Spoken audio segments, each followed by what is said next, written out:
Boa tarde, meus amigos, que prazer enorme estar aqui com vocês que estão em casa. Eu sou o José Inácio, este apresentador que lhes fala com tanta alegria, com tanto prazer, com tanta felicidade. E eu preciso dizer uma coisa, é realmente muito gostoso estar aqui com vocês. Aí você fala, mas escuta, como é que é assim estar gostoso aqui com vocês, se você nem nos vê, Inácio? Mas eu sinto a energia de vocês, de verdade. Eu faço esse programa por e para vocês. Então é muito importante a participação de vocês. Eu quero sempre que vocês participem, mandando perguntas no nosso chat ou no Twitter, @InácioF1. @InácioF1. Para que a gente possa responder durante a programação. Vamos ver se já temos gente no nosso chat.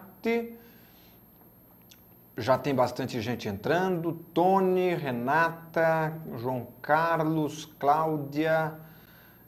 Tony Ramos, é você, Tony? Você que eu já encontrei em algumas ocasiões sociais e que manifestou grande apreço por automobilismo. Você que tem um bom gosto para carros. André Jasper também está aqui no programa. E eu convido a todos vocês a mandarem suas perguntas, seus questionamentos, que eu farei a resposta aqui ao vivo, de viva voz, no nosso programa. Meus amigos, temos muitos assuntos. Veja só, esta é a minha listinha de assuntos para hoje. E graças a Deus que não nos falta assunto, porque tivemos boas corridas e teremos outras tantas melhores. Nesse fim de semana tivemos o Grande Prêmio da China de Fórmula 1, vencida magistralmente por Lewis Hamilton, mais uma vez com sua Mercedes. A Mercedes venceu as 4 corridas até agora. Elas fizeram as 4 poles até agora. Eles fizeram as 4 voltas mais rápidas das corridas até agora, numa dominação jamais vista na Fórmula 1. Nem nos tempos de Red Bull, nem nos tempos de Williams, nem nos tempos de McLaren, uma equipe alcançava números tão expressivos nas 4 primeiras etapas. Pode mudar? Pode, mas é, digamos assim, irreal achar que de uma hora para outra uma equipe grande, estruturada, com um carro bom e um motor bom, do dia para a noite vão sofrer e chegar lá atrás. Claro que também é bastante provável que as equipes rivais tão ricas como, por exemplo, Red Bull e Ferrari, McLaren, voltem a incomodar a Mercedes. Mas, por enquanto, eles estão nadando de braçadas largas neste oceano de pontos que eles estão. E dentro da Mercedes, parece bastante clara a superioridade de Lewis Hamilton. O Hamilton está tranquilo na liderança, não da pontuação, mas da equipe. Ele que teve problemas mecânicos na primeira corrida do ano no GP da Austrália e logo na segunda volta teve que abandonar e só por isso não pontuou. E depois disso, tudo que fez foi ganhar corridas. Parece bastante lógico e lícito imaginar que, se ele tivesse terminado o GP da Austrália, certamente seria líder do campeonato hoje. Talvez até tendo vencido o Rosberg, que na primeira corrida venceu. Rosberg ainda não está muito se achando dentro da equipe. A equipe ele conhece bem, ele está pelo seu 5º ano na Mercedes. Mas estamos aqui sinalizando com a nossa equipe de produção, porque temos uns videozinhos preparados para você. Mas não é que ele não está se achando na equipe, porque ele já conhece, como eu falei, há 5 anos. Mas ele não está conseguindo distrair do carro o mesmo que Hamilton. E aí é que é. Será, vou até dar uma olhadinha aqui para o lado, será que ele não está conseguindo extrair o melhor do carro porque ele não se entendeu com o carro? ou porque Hamilton realmente é melhor do que ele? Hamilton é campeão, mas o Rosberg... Mas ele nunca teve o mesmo brilho do Hamilton. Nunca ninguém cravou. Esse Rosberg é muito rápido. Todo mundo sabe que ele é muito rápido, mas não tão rápido quanto o Hamilton. E mais inteligente, equilibrado mentalmente do que o Hamilton. Mas o Hamilton, quando está numa boa fase, como parece estar agora, é mais rápido do que o nosso querido Nico Rosberg. Então, o Rosberg, que ainda é líder, isso deve mudar na próxima corrida, se ele não ganhar, ou pelo menos chegar à frente do Hamilton, ele vai perder esse título. O título que poderia ser dele e que tudo indica está indo para a mão do Hamilton. Ainda é cedo? É, mas tudo se encaminha para esse caminho. Vejamos se há perguntas, se há questões. Vejamos. Temos o Pedro Rodrigo, aliás, Pedro Rodrigo, um grande amigo do nosso programa, ele da rádio High Speed Brasil, ele que também é um grande promotor de eventos, dono da Star Promo Eventos, e que está aqui divulgando um evento que haverá nesta sexta-feira, dia 25/4, o Friday Rock Project. Sexta-feira agora, às 9 da noite, na London Station. Então, repetindo, Friday Rock Project, nessa sexta-feira, dia 25, às 9 da noite, na London Station. Aí você me pergunta, Inácio, onde é a London Station? É na rua Tabapuã, 1439, no Itaim Bibi Fonfon. Mais informações no fridayrockproject.com.br, aqui com o complemento e a chancela de qualidade do nosso querido Pedro Rodrigo da Star Promo Eventos. Então, dia 25, sexta-feira agora, 9 da noite, você já tem uma programação muito bacana. Além disso, vamos falar também de mais coisas sobre o GP da China. Primeiro, vamos ver se tem pergunta, que foi o que eu vim fazer inicialmente, né? No chat não tem ninguém, vamos ver se no nosso Twitter começam a pipocar as primeiras perguntas. Sim, já começam a pipocar as primeiras perguntas. A primeira pergunta é, Inácio, o que você achou da batida do Massa no Alonso? Foi culpa do espanhol? Pergunta do Paulo Nogueira. Paulo, eu acho que foi uma batida de corrida. Um acidente de corrida, para quem não se lembra, na largada o Massa largou muito bem, como tem sido de costume, aliás, e quando ele estava chegando, o Alonso veio para o lado, ele meio também para os dois, e os dois se tocaram, saiu umas fagulhinhas, o carro do Massa até deu uma saltadinha para o lado, mas entre mortos e feridos, salvaram-se todos e os dois continuaram na corrida. O Massa só perdeu a posição que seria talvez a do Alonso, caso ele tivesse conseguido passar. E mais para frente, na mesma curva, quem se deu um pouco pior foi o Bottas. O Bottas tocou ou foi tocado, depende do seu ponto de vista, o carro do Rosberg, e esse sim deu um salto maior, uma pancada foi um pouco mais forte, mas os dois também continuaram na pista, só que o Bottas perdeu mais posições e caiu para o oitavo. No final ele veio remando e terminou em sexto, exatamente atrás do Massa. Isso até a primeira parada. Porque na primeira parada de boxe, o nosso querido Felipe Massa, que estava em quinto, foi jogado para último lugar. Olha que legal. A Williams fracassou retumbantemente no seu serviço de boxe. Por quê? Porque a hora que o Massa chegou, foram colocar os pneus. Colocaram os da frente, quando estavam colocando os de trás, perceberam, peraí, a gente inverteu. Esse é daqui e esse é dali. E aí tiveram que fazer um troca-troca no meio do box. E para piorar, com a afobação do erro, eles colocaram a porca, que parafusa o pneu ao carro, torta. E quando colocaram aquela pistola hidráulica para fechar, quebrou a porcaria da porca, eles tiveram que correr atrás de outra. Com isso, eles perderam 1 minuto no box e o Massa caiu para último, bem para trás do penúltimo. Então, teve que remar que nem um condenado, acabou com as chances do Massa.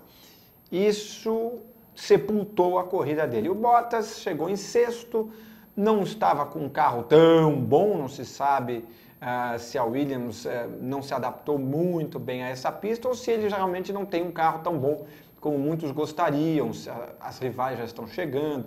Por exemplo, eles ficaram atrás das Red Bull, eles ficaram atrás das Mercedes, bom, todo mundo fica atrás das Mercedes, ficou atrás do carro da Ferrari do Alonso, conseguiu ficar atrás também da Force India do Hülkenberg, que chegou em 6º lugar. A Williams não parece tão bem quanto costumava estar em corridas anteriores. Enfim, uma pena que a Williams parece estar perdendo esse grande momento inicial do ano que prometia ser bom. E mais do que isso, ela também, esse erro com Massa foi uma coisa lamentável. Inclusive eu coloquei no meu site, no joseinácio.com, comentários sobre esse momento ruim da Williams no início do ano, um momento que vai custar caro para a equipe, porque a equipe deveria estar capitalizando exatamente agora nesse início de ano, quando as rivais mais fortes estão ainda procurando entender e melhorar. A Red Bull, ao que tudo indica, já está à frente deles. Então, se na Austrália eles podiam pontuar, já não podem mais, à frente da Red Bull, pelo menos é o que parece. Na Ferrari, parece que o Alonso também já passou, e o Kimi, assim que achar o seu acerto com o carro, também vai ficar, parece, à frente da Williams. Enfim, é uma pena. E a Williams tem que reagir. Não é que ela pode reagir, ela tem que reagir, senão vai perder esse grande momento que ela teria para bons resultados. Vejamos mais perguntas. Aqui está. Felipe Peixoto me convida gentilmente para comentar as corridas de automobilismo virtual. Felipe, vamos combinar. Vamos combinar sim. Eu não sei se eu vou ficar aqui nesse fim de semana, aqui em São Paulo, né? Mas em ficando, vamos combinar sim, vamos ver como é que é esta bagaça, não é mesmo? O Felipe Tiburcio manda um abraço a todos os presentes e pergunta dos novos motores da Fórmula 1 sem grande som. Pois sobre essa questão dos sons do novo motor da Fórmula 1, nós vamos dar a vocês um momento de tortura. Por quê? Porque vamos mostrar como eram gostosos os sons dos carros de Fórmula 1 antigamente. Produção, os vídeos estão no ponto? Qual que você vai pôr primeiro? Da Ferrari. Então vamos primeiro ver a imagem do último motor V12 da Fórmula 1. O último motor V12 da Fórmula 1 foi a Ferrari, de 1995. Até 94, todos os carros de Fórmula 1 tinham um motor 3.5 litros. A partir de 95, eles se tornaram 3.0, por causa do acidente do Senna, eles quiseram reduzir a potência, tal. E a única equipe que manteve-se fiel à concepção do motor V12, e ainda assim só por esse ano, foi a Ferrari. E o som, nossa, meus amigos, é de chorar. É uma coisa fantástica. E é bem interessante por esse vídeo o seguinte, esse vídeo se passa no GP do Canadá de Fórmula 1, nos treinos do GP do Canadá. Naquela época, nós tínhamos motores V12, no caso da Ferrari, V10, que era a maioria, aí V10 tinha o Renault, tinha o Peugeot, tinha o Ford, e tínhamos os V8 também, com o motor da Hart, com o motor Cosworth, com o motor Yamaha, enfim, temos vários motores, o Yamaha acho que era V10 já, mas enfim, tínhamos motores V8, V10 e V12. Vamos acompanhar esse vídeo e veja como urra o motor V12 da Ferrari de Berger e Alesi.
Muito bem, aí você conferiu os áudios de motores fantásticos no tempo de uma Fórmula 1 que não tinha limites para o motor. Os motores não eram congelados, eles tinham que obedecer padrões mínimos, tinham que ser 3.0, mas podia ser V8, podia ser V10, podia ser V12, podia ser V6, podia ser V20, V38, o que você quisesse. Não tinha limitação de giros, então as rotações por minuto variavam de um carro para outro, até mesmo de uma equipe para outra, e com isso os sons eram bem diferentes na pista. Era uma época fantástica, eu lembro, e você agora também lembra e viu como é que era há 19 anos atrás. Vale lembrar, só por curiosidade, que essas imagens são do GP do Canadá, como eu falei, de 95. Quem venceu o GP do Canadá de 95 foi exatamente Jean Alesi, da Ferrari, desse daí que você ouviu o som. Aliás, a única vitória de Jean Alesi na Fórmula 1. Ele que ficou mais de 200 GPs, ele fez 201 participações na Fórmula 1 e venceu uma. De 201, ele venceu uma corrida, que foi exatamente o GP do Canadá de 95, que você conferiu as imagens. Vejamos se há mais questões para as pessoas aqui. Inácio, som é esse dos V12, é verdade, amigo Adriano, tá vendo só? E o Adriano também pergunta o que eu estou achando da performance do Kimi Raikkonen. Uma ótima pergunta, meu caro Adriano, e a resposta está no meu site, o joseinácio.com, numa matéria que eu coloquei hoje, exatamente analisando essa questão do início do ano ruim do Kimi Raikkonen. O Kimi Raikkonen só marcou 11 pontos até agora, o Alonso 41. É um início de ano pior do que o Massa, por exemplo, no ano passado, na própria Ferrari. Então mostra como ele ainda não se achou com o carro. Depois do GP da China, ele veio a público dizendo o porquê que ele não está se achando. Parece que o estilo de pilotagem dele não está extraindo o melhor do carro e dos novos compostos da Pirelli.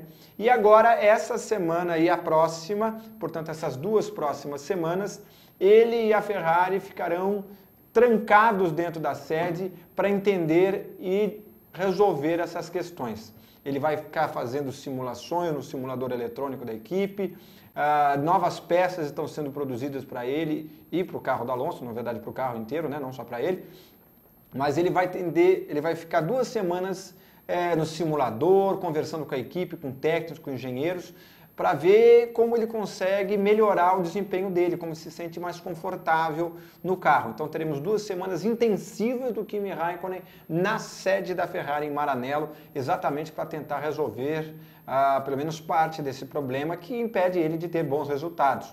Ele é um baita piloto, não precisamos aqui questionar a qualidade dele.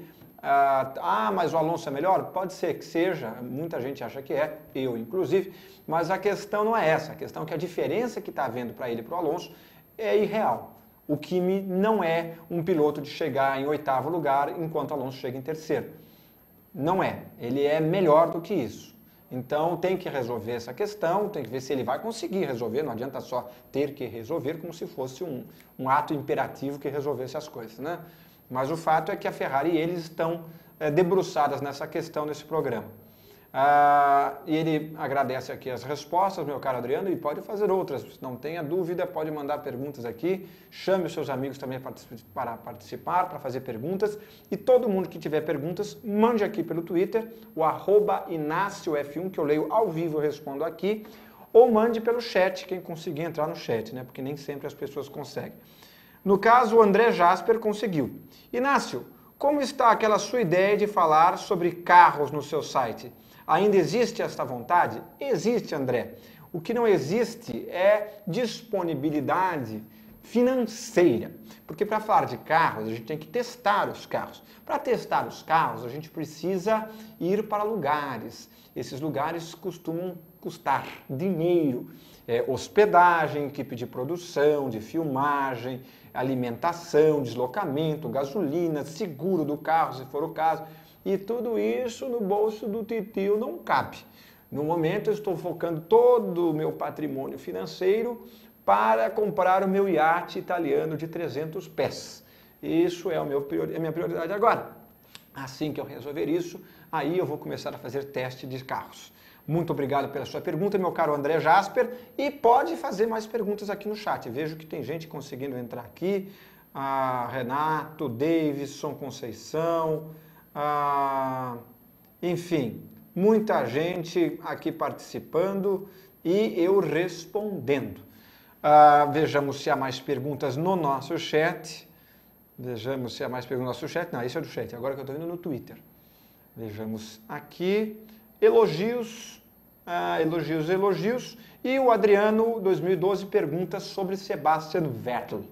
Sebastian Vettel tem levado um certo nabinho, um certo nabo de Daniel Ricciardo nesse início de ano.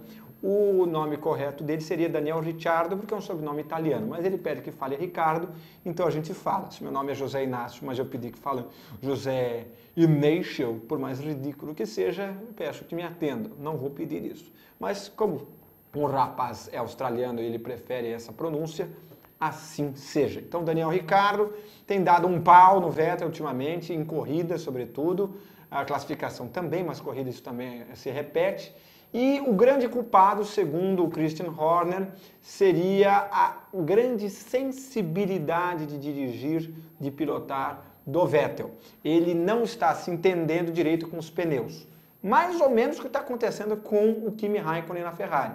Então, a Red Bull também vai se dedicar às próximas semanas para entender essa questão, para que o Vettel volte a mostrar a velocidade que ele é conhecido por, não é mesmo? Então vamos esperar. E a própria Red Bull, inclusive, veio com uma notícia interessante. Eles prometem, em desenvolvimento junto com a Total, Total é a petroleira que fornece combustíveis e óleos lubrificantes para eles, um novo combustível que torne o carro até 0,3 de segundo mais rápido por volta. Isso é muita coisa. Então, a Red Bull promete uma gasolina com até 0,3 de vantagem em relação ao atual, para ver se ajuda a se encostar na Mercedes. Só que, obviamente, as outras equipes também não vão ficar acomodadas, né? Então, muita novidade para o GP da Espanha daqui a 3 semanas. Muitas equipes vão vir com novidades. Dizem, por exemplo, que a Ferrari vem com um carro novo, não completamente novo, mas, por exemplo, com um bico novo. Dizem que vem um bico completamente diferente, uma nova asa traseira. A Red Bull também promete novidades. E todas as equipes, na verdade, prometem novidades. Outra novidade, já nesse GP agora, é que a Lotus acredita ter conseguido melhorar o seu carro em 2 segundos. Isso é uma carreta de tempo. É muito tempo, eles conseguiram melhorar cerca de 2 segundos e eu não vou aqui tirar totalmente a possibilidade disso ser verdade. Se a gente for pensar, o Grosjean se classificou no Q3, chegou a ficar entre os 10 primeiros, portanto, o que é uma clara evolução em relação ao início da temporada, quando eles ficavam lá no fundo, quando não eram eliminados no Q1. Então é uma grande evolução e vamos ver como é que se comporta nas próximas corridas, se eles entram nas zonas de pontos. Lembrando que a Lotus ainda não pontuou esse ano. Outra equipe que tem sofrido bastante nesse início de ano é a Sauber. Com muitos abandonos, o Adrian Sutil, por exemplo, abandonou 3 das 4 corridas até agora, e não conseguindo um bom ritmo com o carro. Eles não conseguiram pontuar também, assim como a Lotus, nenhum carro da Sauber pontuou até agora na 4ª corrida. Eles devem vir com um carro mais leve para o GP da Espanha, lembrando que o calcanhar de Aquiles desse carro da Sauber, segundo muitas pessoas dizem, é exatamente o peso excessivo do carro. Então, se eles conseguirem resolver essa questão, já dá uma melhorada boa. Claro que eles vão ter que vir com mais coisas, né? Entender melhor o funcionamento, o acerto do carro. Lembrando que ano passado a Sauber conseguiu uma reação bastante razoável na segunda metade do ano. Esse ano eles não têm o Hülkenberg a serviço, né? Mas vão ter que se virar. O Sutil não é um piloto ruim e nem o Gutierrez. Então eles realmente têm que melhorar o carro, porque de pilotos eles têm um plantel bastante razoável. Mais novidades é que a McLaren promete uma evolução bem grande para os próximos GPs. Para variar, claro, o GP da Espanha é o primeiro deles. O Eric Bouyer falou que essa má fase da McLaren não vai durar. Lembrando que a McLaren não pontua 2 corridas. Eles conseguiram um pódio na Austrália, depois na Malásia pontuaram. Depois disso, no Bahrein, não conseguiram sequer completar a corrida. Os 2 carros abandonaram com problemas. E agora, no GP da China, os 2 carros completaram a corrida, mas fora da zona de pontos. Então, estavam com os carros lentos. uma vergonha para uma equipe da fama e do prestígio e com a estrutura financeira e técnica da McLaren. Eles prometem, o Eric Boullier promete que várias novidades estão a caminho e que no túnel de vento tudo está uma maravilha e que, portanto, melhoras virão. O problema, mais ou menos como o da Williams, é que não é só ela que vai vir com novidades. Então, eles têm que melhorar o carro, mas garantir que a concorrência não melhore ainda mais do que eles. Vamos ver se eles conseguem, vamos ver quem consegue mais, quem tem mais garrafa para vender depois dessas 3 semanas de intervalo da Fórmula 1. Vejamos se há mais novidades.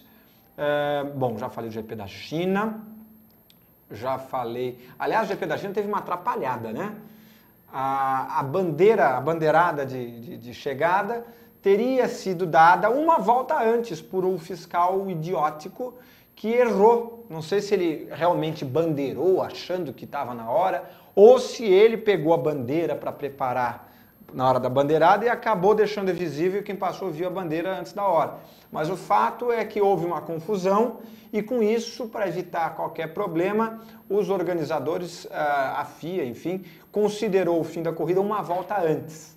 Isso não mudou em nada o resultado da corrida, porque ninguém passou ninguém na última volta, exceto Kamui Kobayashi, que tinha passado o Bianchi na última volta. Só que eles estavam disputando a 17ª colocação e nem para as equipes Marussia e Caterham isso foi importante, porque já ambos têm 13º lugares, então na disputa pelo 10º posto na tabela de construtores, isso também não teve influência. Mas é um erro infantil, né? Não pode acontecer isso. Nem o Pelé, quando bandeirou errado aqui no Brasil em 2006, em 2006? Não lembro se foi em 2006, mas enfim, nem o Pelé cometeu um erro desse. Uma coisa é não ver o cara e passou, não bandeirei. Outra coisa é bandeirar uma volta antes para todo mundo. Mas enfim, mais novidades. Tivemos nesse último fim de semana as 6 horas de Silverstone. As 6 horas de Silverstone que aconteceu na pista inglesa de Silverstone. Puxa vida, como eu sou esperto. E quem venceu a corrida foi a Toyota. Os 2 carros da Toyota venceram, ficaram em primeiro e em segundo lugar. E em terceiro lugar veio o carro da Porsche, comandado por, entre outras pessoas, Mark Webber, que voltou, assim, portanto, ao automobilismo, depois de se aposentar da Red Bull no ano passado. Então, primeiro lugar Toyota, segundo lugar Toyota, terceiro lugar Porsche. E as Audis, inclusive do Lucas de Grassi. As Audis bateram, ou os Audis bateram. Eles se atrapalharam, inclusive quem bateu o carro da Audi que o de Grassi pilota foi o próprio Lucas de Grassi. Ele perdeu a traseira em um certo momento e pumba, bateu e não teve conserto, acabou a corrida para ele. E poucas voltas depois, na verdade não tão poucas, mas um bom número de voltas depois, o companheiro de equipe dele, um outro carro da Audi, também bateu, perdeu o controle e os dois bateram sozinhos. Não teve toque, não teve nenhuma culpa de terceiros, foi um erro, uma barbeiragem. Essas coisas acontecem. E com isso a Audi não chegou ao fim da corrida. Mais novidades, vejamos se tem mais novidades, mais perguntas, se há questões. Vejamos se há questões. Pedro Rodrigo pede para mencionar que o marco civil da internet foi aprovado. Isso é bom e isso é ruim. Bom por quê? Porque quem assiste, por exemplo, TV via streaming, como você está assistindo agora, não vai ser prejudicado por uma operadora canalha que queira cobrar mais cara a transmissão de quem baixa filme, de quem assiste TV, como você está fazendo. Isso é bom. O ruim é que existem mecanismos que facilitam, por exemplo, tirar coisas do ar. Imagine que eu tenho um blog e nesse blog eu desço a lenha num político corrupto. Eu falo que o cara roubou, mostro, enfim, falo de coisas e ele tem todos os mecanismos de tirar meu texto do ar. Isso é bom e isso é ruim. Bom por quê? Porque se eu estiver caluniando o cara, se eu estiver realmente mentindo, usando de má fé a internet para atingir uma pessoa, ele tem como se defender com rapidez, a justiça pode me tirar do ar. Isso é bom. O lado ruim é, Se eu estiver falando a verdade e ele tiver amigos nos lugares certos, me tiram do ar e a minha possibilidade de defesa é nula. E o estrago já está feito porque eu estou fora do ar. A minha sorte é que eu sou uma pessoa muito cordata, eu sou da paz e não entro nesse tipo de polêmica. Mas num ano onde vários políticos estão com o rabo preso, é preocupante imaginar que isso pode acontecer, uma censura, portanto, à imprensa. Que mais? O Adriano fala do azar do Massa, eu já falei aqui da questão da Williams. O azar também cumpre o seu papel, né? Se a gente for pensar na primeira corrida, o Massa foi atingido com tudo pelo Kobayashi de trás e se ferrou, não conseguiu pontuar numa corrida que muito possivelmente eles poderiam chegar ao pódio. Que mais? É mais ou menos isso, mais perguntas vão chegando aqui. Cadê? Mais perguntas. Enfim, vão mandando as perguntas que eu vou lendo. A última pergunta que eu vi aqui, será que o Hamilton vai ser cópia do Vettel nos 4 anos passados? Olha, é muito cedo para saber. E a Red Bull do Vettel certamente vai reagir. Então eu não contaria garantido que vai ser um passeio no parque. Está sendo, mas nada garante que continuará sendo tão fácil. Vamos lembrar da própria Brown, em 2009, que começou o ano arrasadora e que no fim do ano nem vencer corrida conseguia mais, nem disputar pódio já era difícil. Então tem que ver se eles mantêm essa taxa de evolução do carro. Mais novidades, Fórmula Indy. Teremos agora, nesse fim de semana, o GP do Alabama, no circuito de Barber, nos Estados Unidos. O GP do Alabama. Mas a grande novidade, na verdade, é a contratação de Franck Montagny, um piloto francês, pela Andretti. E onde vai correr o Montagny? Nas 500 milhas de Indianápolis, que é daqui um mês. A Andretti, portanto, vai ter 5 carros nas 500 milhas de Indianápolis, que terá como atração, bom, além do Franck Montagny, vamos lembrar, a Andretti tem o Franck Montagny, nas 500 milhas de Indianápolis, o Carlos Munoz, o Marco Andretti, James Hinchcliffe e... esqueci o nome do outro. O outro piloto da Andretti. E o Ryan Hunter-Reay, que foi campeão de 2012, exatamente. Esses são os 5 pilotos da Andretti, sendo que o Montagny só vai correr as 500 milhas de Indianápolis. Outra atração, aliás, das 500 milhas de Indianápolis, vamos lembrar, é Jacques Villeneuve, voltando à Fórmula Indy depois de... quantos anos? 19 anos? Não, 17 anos. Ele correu até 95, portanto 19 anos, uau! O Villeneuve vai correr também as 500 milhas de Indianápolis. Vai ser interessante, ele vai correr pela equipe Sam Schmidt, que é uma das boas equipes da Fórmula Indy. Mais novidades? A novidade que também tem... mais uma novidade. Você matou agora a saudade dos motores V12 da Fórmula 1, não é? Pois então, o auge do barulho, vamos dizer assim, da Fórmula 1 foi em 2005. Por quê? Até 2005 os carros podiam ter motor V10.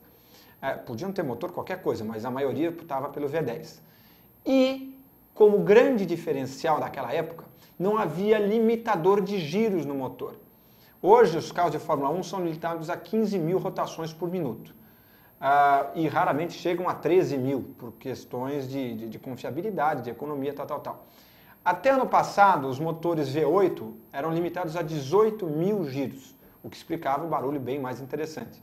Nessa época, 2005, o último ano dos motores V10 e 3.0 litros, porque depois de 2006 em diante foi 2.4 V8, até 2005, portanto, não havia limitação e os motores superavam as 20 mil rotações, às vezes chegando a quase 21 mil rotações, e o som era fantástico. Foi o período que os motores eram mais rápidos. Mais rápidos o motor não é, né? Tem que ser o carro. Era um período que os motores eram mais potentes. Os motores da Mercedes, da BMW, diziam que chegavam a 960 cavalos. Aspirados, hein, gente? Sem KERS, sem nada. Então vamos ver o vídeo. Tá no ponto, produção? Vamos ver o vídeo da pole position do Juan Pablo Montoya na pista de Spa-Francorchamps em 2005 com um som que é de babá. Vamos ver.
Aí você viu o Montoya fazendo a pole position em cima exatamente do Kimi Raikkonen por 49 centésimos de segundo, uma marca muito boa. E o som, né, gente? Eram outros tempos. Vamos ter que nos acostumar com esse som, com esse motor. Dizem, não é oficial ainda, que as equipes de Fórmula 1, em conjunto com o Bernie Ecclestone e a própria FIA, estão estudando a possibilidade de um escapamento especial para fazer mais barulho. Vamos ver se isso acontece, se não vai ficar ridículo, né? Mas estão prometendo um escapamento que faz barulho. E se isso acontecer realmente, um escapamento que faz barulho, eu não duvido que vai demorar muito para chegar nos carros de rua, com aquele pessoal fazendo aquela ridiculice no meio das ruas de São Paulo. Enfim, e nesse fim de semana temos vários eventos para quem gosta de velocidade. Teremos Stock Car, teremos MotoGP, teremos NASCAR e teremos Fórmula Indy. Vamos começar pela Stock Car. Teremos a etapa de Brasília nesse domingo, etapa dupla. Teremos duas corridas, igual foi agora em Santa Cruz do Sul. E eu gostei bastante do formato, aliás. Podia ser mais comprido, mas enfim. Sábado teremos às 2 da tarde a classificação ao vivo na Sport TV. Então, Stock Car, classificação sábado, 2 da tarde ao vivo na Sport TV. E no domingo, também na Sport TV, ao vivo, as duas corridas. A primeira, 12h30 e a segunda, às 15 para as 2 da tarde. Isso na Stock Car, etapa de Brasília. Teremos também MotoGP, etapa da Argentina da MotoGP. Todo mundo para a Argentina. Sábado teremos na Sport TV 2, o canal Sport TV 2, sábado às 2h10 da tarde a classificação. Domingo, às 2 da tarde, na Sport TV também 2, a corrida. Vai ser inclusive bem perto, a Stock Car e a MotoGP, uma em cima da outra por uma questão de minutos. Vamos ter que escolher, vamos ter que ficar com a mão no controle lá para ver essa.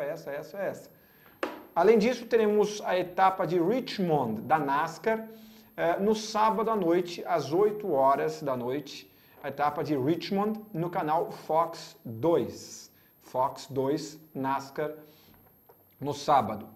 Na Fórmula Indy, teremos o Grande Prêmio da Alabama, com transmissão da Band Esportes, imagino que às 16 horas, 17, não foi confirmado ainda o horário que vai ser, tem que ver a questão do fuso horário, eu não sei como é que é lá no Alabama em relação ao horário no Brasil, mas costuma ser à tarde, né? Porque é nos Estados Unidos, enfim. Então, certamente será transmitido pela Band Esportes e vamos assistir, vamos acompanhar.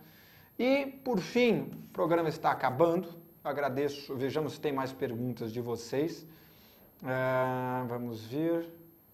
Não tem mais perguntas aqui. Vamos ver se tem no nosso chat, se tem mais perguntas aqui no nosso chat. Tem, do André Jasper. Também gostaria de saber se tem preferência sobre carros aspirados, turbo, câmbio manual ou automático. Eu não tenho preferência, digo, para eu pilotar, eu já pilotei carros aspirados e turbos, são reações diferentes, mas são prazeres tão bons, só é diferente. Eu gosto já pilotei Porsche Turbo, é um carro tão gostoso, já pilotei também carros com motor V8, V12, V10 aspirado de 500 e tantos cavalos, no Audi R8, então são prazeres diferentes que não se substituem, são diferentes. Eu também não sou um mega piloto a ponto de falar que não, na tocada hiper esportiva eu prefiro tal. Eu não chego ao limite extremo de um carro, até porque esses carros não costumam ser meus, então não dá para fazer barbaridades, né? Então eu prefiro câmbio manual. Quando eu estou pilotando, pegando uma estrada, eu prefiro manual. Só que como a gente mora numa cidade como São Paulo, eu pelo menos moro em São Paulo, eu acabo optando pelo automático. Agora, na pista, dificilmente você vai ver um carro automático. Você vai ver um semiautomático com um câmbiozinho de borboleta ou aquele câmbio sequencial que é para frente e para trás, como as Stock Car tinha até o ano passado. Então, essa é a questão. O programa está terminando e eu não poderia terminar este programa sem falar algumas palavras sobre o Luciano do Vale. Luciano do Valle, um grande narrador, um dos maiores narradores da história da televisão brasileira, com uma voz de uma potência fantástica. Até o Galvão Bueno falou que, olha, eu narro bem, com emoção, tal. Agora, a voz, esse é o Luciano do Valle. Quem tem potência de voz era o Luciano do Valle. Eu tive com o Luciano poucas vezes. Não vou aqui fingir que sou brother do Luciano do Valle, nem que chamo ele de querido, quando a gente conversava tanto. Não era essa amizade, não. Até porque a gente se cruzava pouco, né? Eu cruzei com ele uma meia dúzia de vezes, a maioria delas na Fórmula Indy em São Paulo, 2012 e 2013. Foram ocasiões que ele foi super simpático comigo, conversamos um pouquinho sobre Fórmula Indy, sobre transmissão, um pouco, né, porque tinha muita gente em volta querendo falar com ele, os próprios pilotos de Fórmula Indy, enfim. E a impressão que eu tive dele foi das melhores. Era um cara muito bacana, era um profissional fantástico, gabaritadíssimo, entendia de todos os esportes. Muita gente vincula ele só a futebol e Fórmula Indy, mas vamos lembrar que ele narrou por anos Fórmula 1, ele narrou vôlei, basquete, até sinuca ele narrou. Então, e narrando, conhecendo muito bem. Era uma pessoa, ao que os amigos dizem, das mais afáveis, comigo foi, mas quem convive com eu, quem conviveu com ele mais constantemente, corrobora essa versão. Então não é que era uma fachada para as pessoas verem, mas no dia a dia era uma pessoa amarga, uma pessoa não sei o quê. Então parecia que era uma pessoa realmente íntegra, bacana. E é uma perda lamentável, 66 anos, morrer de infarte. É uma idade jovem hoje em dia, né? Se a gente for pensar como a nossa medicina avançou, como os cuidados de saúde avançaram, 66 anos é jovem, é muito jovem. É uma perda que será muito sentida. Uma pena que ele não vai poder estar aqui para narrar a Copa do Mundo, eu que detesto o futebol, mas que certamente reconheço a importância desse esporte para o Brasil e a importância dele para o Brasil e para esse esporte que é a Copa, que é o futebol, né? Então, a minha solidariedade a todos aqueles que eram fãs do Luciano do Valle, eu era um fã dele. Como não lembrar das narrações dele de Fórmula Indy, que é onde eu mais assistia e ouvia ele falando, das 500 milhas de Indianápolis com a vitória do Tony Kanaan no passado, onde ele se emocionou. O Tony dedicou a vitória a ele, ao vivo, internacionalmente, falando na TV, ele se emocionou. A vitória de 2009 do Hélio Castro Neves, logo depois de sair da prisão, quase saiu da prisão, né? Ele não chegou a ficar preso, mas ficou com aquela possibilidade toda. E emocionado também, chorando. Olha, realmente o Luciano do Valle era um profissional fantástico. Fica a saudade, ficam os ensinamentos, fica a lição de trazer emoção para o público, sempre respeitando o esporte e a audiência, não tratando o espectador como um boçal idiota e, ao mesmo tempo, respeitando o esporte, sabendo, se aprofundando daquilo que você vai falar. Claro, ele nem precisava ser um profundo conhecedor, porque essa é a função dos comentaristas, mas ele tinha essa preocupação. Os bons narradores têm, o Galvão Bueno também é outro que é assim, imagino também o Theo José, e aí você pode colocar uma lista de outros grandes narradores, Silvio Luiz e assim vai. E com isso, terminamos o programa. Lembrando que semana que vem estamos aqui, ao vivo, sempre quartas-feiras, às 3 da tarde, na alltv.com.br. E durante a semana, sempre temos uma linha direta. Você pode perguntar, falar comigo as coisas que você quiser. Eu respondo sempre, tudo no nosso Twitter, o @InácioF1.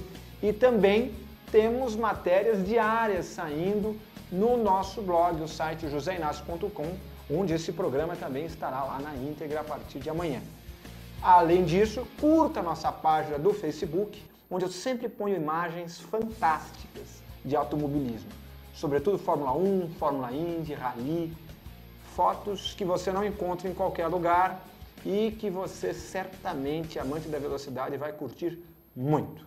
É isso, pessoal. Até semana que vem, onde devemos ter convidado.